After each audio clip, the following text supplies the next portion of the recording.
हरे कृष्णा। भाद्रपद मास के इस प्रातःकाल बेला में आप सभी का स्वागत है। इस समय हम भाद्रपद मास की कथा श्रृंखला का श्रवण कर रहे हैं। यह कथाएं हमारे पुराणों और शास्त्रों से ली गई कथाएं हैं जो अत्यंत मधुर, शिक्षाप्रद और आध्यात्मिक उन्नति कराने वाली है। तो चलिए ऐसे ही एक भाद्रपद मास कथा श्रृंखला को आगे बढ़ाते हुए सुनते हैं। आज हम सुनने वाले हैं भाद्रपद मास का अध्याय नंबर 17। नारद मुनि कहते हैं, हे प्रभु, आप बड़े ही कृपालु हैं। अपने भाद्रपद मास के 16वें अध्याय में विधि पूर्वक कथाओं द्वारा इसके महत्व को स्पष्ट किया है। अब कृपया करके 17वां अध्याय भी सुनाइए, जिसे समस्त जन इस मास का महात्म्य समझ सके। भगवान श्री कृष्ण मुस्कुराए और बोले, हे नारद, सुनो। भादो मास का महात्म्य अंत है। जो मनुष्य इस मास में श्रद्धा, भक्ति और संयम के साथ भगवान का स्मरण करता है, वह न केवल अपने लिए अपितु अपने समस्त कुल का उद्धार करता है। इस अध्याय में मैं तुम्हें एक ब्राह्मण और उसकी पत्नी की कथा सुनाऊंगा, जिससे इस मास में उपवास और पूजन करके समृद्धि पाई थी। तो सुनो। प्राचीन काल की बात है। अयोध्या नगरी में सुदर्शन नामक ब्राह्मण निवास करते थे।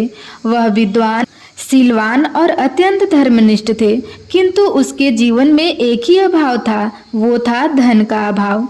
उसके घर में अक्सर अन्न के दाने तक नहीं रहते थे। भोजन के बिना उसकी पत्नी और बच्चे अनेक बार भूखे ही सो जाते थे। फिर भी सुदर्शन ब्राह्मण कभी भी धर्म और शक्ति से विचलित नहीं हुआ।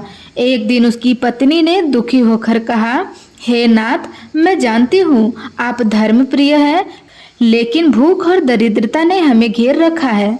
बच्चे रोते रहते हैं, अन्न नहीं मिलता। आप रोज मंदिर जाकर पूजा पाठ करते हैं, लेकिन घर में चूल्हा ठंडा रहता है। क्या भगवान हमारे दुखों को नहीं देखते? ब्राह्मण ने शांति से उत्तर दिया, देवी, धैर्य रखो। संसार का हर दुख भगवान की परीक्षा है। अभी भादो मास आरंभ हुआ है। यह मास भगवान विष्णु को अत्यंत प्रिय है। इस मास में जो व्रत और पूजा करता है, उसके सब कष्ट दूर हो जाते हैं। तुम चिंता मत करो, अब प्रभु की कृपा का समय आ गया है। ब्राह्मण ने भाद्रपद मास के कृष्ण पक्ष की अमावस्या का व्रत किया। वह प्रातःकाल गंगा स्नान करके आता, घर आकर तुलसी दल भगवान विष्णु को चढ़ाता, दीप प्रज्वलित करके हरि नाम संकीर्तन करता, शाम को कथा कीर्तन और आरती करता। यद्यपि उसके पास धन नहीं था, फिर भी वह श्रद्धा से थोड़े से पुष्प, तुलसी दल और गंगा जल अर्पित करता था। तब कृष्ण जी कहते हैं, हे नारद, ब्राह्मण की निष्ठा देखकर स्वयं लक्ष्मी देवी प्रसन्न हुई। एक रात उन्होंने स्वप्न में प्रकट होकर कहा, वत्स, मैं तुम्हारी भक्ति से अति प्रसन्न हूँ। दरिद्रता अब तुम्हारा पीछा छोड़ देगी। कल प्रातः नगर के द्वार पर जाओ, वहाँ तुम्हें एक सुवर्ण मुद्रा मिलेगी। वह मुद्रा दिव्य है, कभी नष्ट नहीं होगी। उससे तुम्हारा जीवन सुखमय होगा। ब्राह्मण ने सुबह उठकर नगर द्वार पर जाकर देखा तो सचमुच भूमि पर एक स्वर्ण मुद्रा पड़ी थी। उसने उसे उठाकर पत्नी को दे दिया। उस दिन से ब्राह्मण का जीवन बदल गया। घर में भोजन और धन का अभाव नहीं रहा। उसने घर घर जाकर लोगों को भादो मास का महात्म्य सुनाया, दिन दुखियों की सहायता की, धर्म, कर्म, यज्ञ, दान, पूजन में धन का उपयोग किया। अयोध्या के लोग उससे प्रभावित होकर कहने लगे, यह वही ब्राह्मण है जो कभी भूखा रहता था, अब यह सबको भोजन कराता है। निश्चय ही भादो मास का प्रभाव अद्भुत है। तब श्री कृष्ण कहते हैं, हे नारद, इससे यह स्पष्ट होता है कि भादो मास केवल व्रत और उपवास का ही नहीं, बल्कि दान, कथा और भक्ति का भी मास है। जो इस मास में तुलसी दल चढ़ाता है, गंगा जल अर्पित करता है, दीपदान करता है, कथा का श्रवण करता है, उसके घर में कभी दरिद्रता नहीं रहती है। तब श्री कृष्ण जी कहते हैं, हे मुनिवर, एक और घटना सुनो। वाराणसी नगरी में विश्वनाथ नामक व्यापारी रहता था। उसके पास असीम संपत्ति थी, लेकिन वह अत्यंत कंजूस था, दान पुण्य से दूर और केवल लोभ में डूबा हुआ था। एक बार उसने भादो मास के महात्म्य की कथा सुनी पर विश्वास नहीं किया और उसने कहा, क्या केवल कथा सुनने और व्रत करने से दरिद्रता दूर हो जाएगी? यह सब कल्पना की बात है। उस रात उसने स्वप्न में देखा कि उसके सारे धन को दुष्ट राक्षस उठा ले गए और वह दरिद्र हो गया है। अगले दिन सचमुच उसके व्यापार में भारी घाटा हुआ और वह निर्धन हो गया। फिर वह पश्चाताप करके एक ब्राह्मण के पास गया और भादो मास का व्रत करने लगा। धीरे धीरे उसका व्यापार फिर से चल पड़ा। उसने तब समझा कि भादो मास का व्रत और कथा केवल निर्धनों के लिए नहीं अपितु धनी व्यक्ति के लिए भी रक्षक है। तब श्री कृष्ण कहते हैं, हे नारद, मनुष्य को यह समझना चाहिए कि भादो मास में उपवास करने से शरीर शुद्ध होता है, तुलसी दल चढ़ाने से पाप नष्ट होते हैं, दीपदान से अंधकार मिटता है और दिव्य ज्योति मिलती है, कथा श्रवण से ज्ञान की प्राप्ति होती है, दान करने से दरिद्रता और दुख दूर होते हैं। तो जो मनुष्य इस मास में इन सब का पालन करता है वह जीवन में सुख समृद्धि और अंत में मोक्ष को प्राप्त करता है। और जो भक्त श्रद्धा से इस महात्म्य के 17वें अध्याय का पाठ करते हैं उनके जीवन में कभी दरिद्रता नहीं आती। यह अध्याय घर घर में सुख समृद्धि संतोष और शांति का संचार करता है। जैसे ब्राह्मण को स्वर्ण मुद्रा प्राप्त हुई और व्यापारी का जीवन सुधर गया, वैसे ही हर भक्त का जीवन सुधर सकता है यदि वह भादो मास में श्रद्धा पूर्वक भक्ति करे तो। प्रेम से बोलिए श्री कृष्ण भगवान की जय। प्रिय श्रोताओं, अब आइए श्रवण करते हैं कृष्ण भगवान की एक अद्भुत लीला। संसार में जब जब अधर्म बढ़ता है तब तब भगवान स्वयं अवतार लेकर धर्म की रक्षा करते हैं। त्रेता युग में राम अवतार हुआ और द्वापर में श्री कृष्ण अवतार हुआ। श्री कृष्ण का जीवन केवल एक कथा नहीं है बल्कि धर्म, प्रेम और शक्ति का मार्गदर्शन है। उनके जीवन के हर प्रसंग में कोई न कोई शिक्षा छुपी होती है। तो आइए जानते हैं उनकी जन्म की कथा। मथुरा नगरी में यदुवंश का राजा उग्रसेन राज्य करते थे। उसका पुत्र कंस अत्यंत क्रूर और अधर्मी था। एक बार कंस अपनी बहन देवकी का विवाह वासुदेव के साथ करा रहा था। विवाह के बाद जब वह रथ में अपनी बहन बहनोई को छोड़ने चला तभी एक आकाशवाणी हुई, हे कंस, जिस बहन को तू इतने प्रेम से ले जा रहा है उसी की 8वीं संतान तेरे मृत्यु का कारण बनेगी। यह सुनकर कंस का चेहरा क्रोध से लाल हो गया। उसने तलवार उठाई और देवकी को मारने लगा। वासुदेव ने विनम्र होकर कहा, राजन, आप मेरी पत्नी को मत मारो। मैं वचन देता हूँ कि जो भी संतान होगी उसे आपके हवाले कर दूंगा। कंस ने देवकी वासुदेव को कारागार में डाल दिया।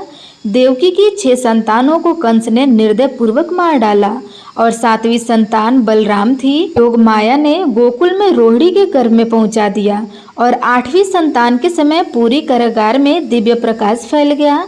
आधी रात के समय भगवान विष्णु स्वयं 4 भुजाओं के साथ प्रकट हुए। उन्होंने शंख, चक्र, गदा, पद्म धारण किए हुए थे। तब उन्होंने कहा, हे देवकी वासुदेव, डरो मत, मैं तुम्हारा पुत्र बनकर जन्म ले रहा हूँ। तुम मुझे यशोदा नंदन के घर गोकुल पहुँचा दो। और यह कहकर के भगवान ने बालक रूप धारण किया। कारागार के द्वार अपने आप खुल गए, पहरेदार सो गए। वासुदेव ने नवजात कृष्ण को टोकरी में रखा और यमुना पार करने लगे। यमुना उफान पर थी, परंतु जब वासुदेव ने श्री कृष्ण को अपने सिर पर उठाया तब यमुना शांत होकर मार्ग देने लगी। नागराज शेष नाग ने फन फैलाकर बालक को वर्षा से बचाया और गोकुल पहुंचकर वासुदेव ने कृष्ण को यशोदा जी की नवजात पुत्री के स्थान पर रख दिया और वापस कारागार लौट आए। गोकुल में नंद बाबा और यशोदा मैया ने कृष्ण का पालन पोषण किया। वे माखन चुराते थे, गोपियों के छेड़ते थे, कभी मटकी फोड़ देते थे तो कभी गायों के पीछे भागते थे। उनकी नटखट लीलाओं से गोकुलवासी आनंदित रहते थे। कंस ने पूतना नामक राक्षसी को भेजा। वह सुंदर स्त्री बनकर आई और बालक कृष्ण को विषैले स्तन पिलाने लगी, परंतु कृष्ण ने उसके प्राण ही चूस लिए। एक बार की बात है, शिशु कृष्ण पालने में थे, तभी एक भारी शकर रथ पास रखा था। उसमें सक्टासुर छिपा हुआ था। कृष्ण ने पैर मारते ही वह रथ चूर चूर हो गया। कंस ने त्रिड़ावर्त नामक भंवर राक्षस भेजा।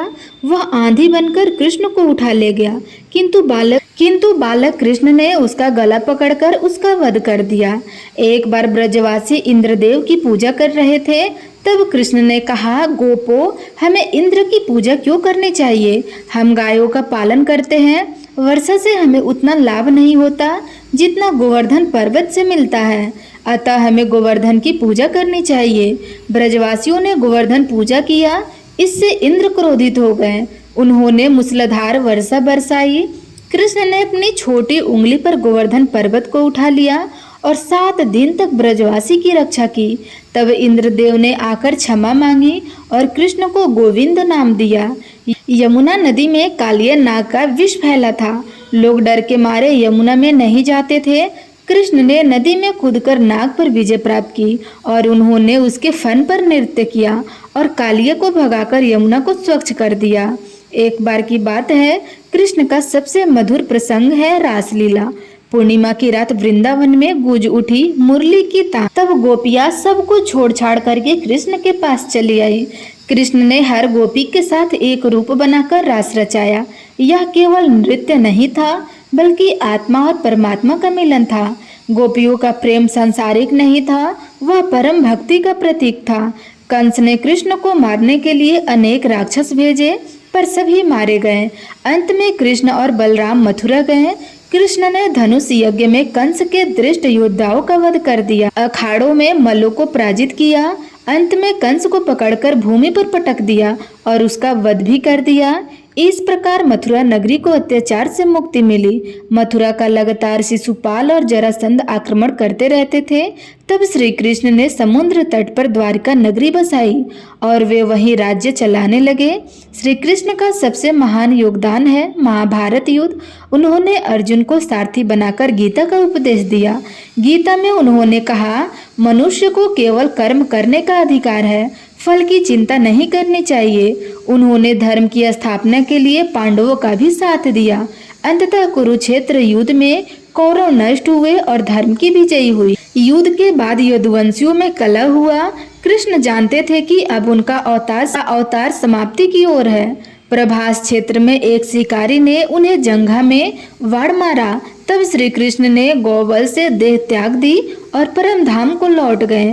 भगवान श्री कृष्ण का जीवन हमें सिखाता है कि विपत्ति में धैर्य रखना चाहिए, अधर्म के विरुद्ध खड़ा होना चाहिए, प्रेम और भक्ति से जीवन जीना चाहिए और सबसे महत्वपूर्ण बात, निष्काम कर्म करना चाहिए।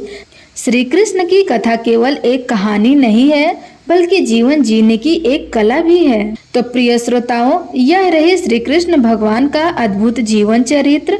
उनका जन्म, बाल लीलाएं, रास, कंस वध, महाभारत और गीता, ये सब केवल कथा नहीं है, बल्कि सत्य है जो आज भी हमारे जीवन का मार्गदर्शन करते हैं। जो भक्त श्रद्धा से श्री कृष्ण जी की कथा सुनते हैं, उनके हृदय में प्रेम और शांति का संचार होता है और जीवन के सभी संकट दूर हो जाते हैं। तो प्रेम से बोलिए श्री कृष्ण भगवान की जय। सभी देवी देवताओं की जय।